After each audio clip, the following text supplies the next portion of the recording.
சாமி கயிறுகளை எத்தனை நாட்கள் வரை கையில் கட்டியிருக்க வேண்டும் என்று தெரியுமா? அன்றாட வாழ்க்கையில் மகிழ்ச்சியாகவும் மன நிம்மதியுடனும் வாழ அனைவரும் கோயிலுக்கு செல்லும் பழக்கத்தை வழக்கமாக வைத்திருக்கிறார்கள். கோவிலில் சாமியை கும்பிட்டு விட்டு செல்லும் போது அங்கு சாமி கயிறு கொடுப்பார்கள், அதை கையில் கட்டிக்கொள்வார்கள். இந்நிலையில் அந்த சாமி கயிறுகளை எத்தனை நாட்கள் வரை கையில் கட்டி இருக்கலாம் என்பதை பற்றி தெரிந்து கொள்ளுங்கள். சாமியை வணங்கி பக்தியுடன் கட்டும் இந்த கயிறை பலர் வருடக்கணக்கால் கூட கையில் கட்டி இருப்பார்கள். ஆனால் இந்த கயிற்றின் சக்தி குறிப்பிட்ட காலத்திற்கு மட்டும்தான் இருக்கும். அறியாமலால் சிலருக்கு கோவிலில் கட்டப்படும் கயிறு மந்திரிக்கப்பட்ட கயிறும் நிறம் மாறி அதுவே அருந்து விழும் அளவிற்கு கட்டுவார்கள்.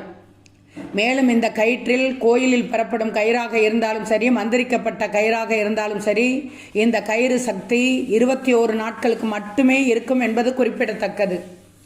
பக்திக்காகவோ அல்லது வேறு சில காரணங்களுக்காகவோ கட்டப்படும் இந்த கயிற்றை 21 நாட்களுக்கு ஒரு முறை மாற்ற வேண்டியது மிக மிக அவசியம். இவ்வாறு செய்வதால் தான் இந்த கயிற்றின் சக்தியை முழுமையாக பெற இயலும். கையில் கட்டியிருக்கும் கயிறு 21 நாட்களுக்கு முன்னதாக அவிழ்ந்து விட்டால் அந்த கயிறின் சக்தி உங்களுக்கு கிடைக்காமல் போய்விடும்.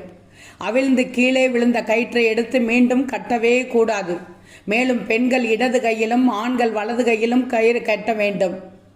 கயிற்றை கையில் இருந்து கலட்டும் போது ஆங்காங்கே வீசக்கூடாது. ஆறு அல்லது நதிகள் போன்றவற்றில் வீசுவதே மங்களகரமானதாகவும் அதன் சக்தியை நாம் பெறும் மாறும் என்று கூறப்படுகிறது. இதை அறிந்து கொண்டு செயல்படுங்கள்.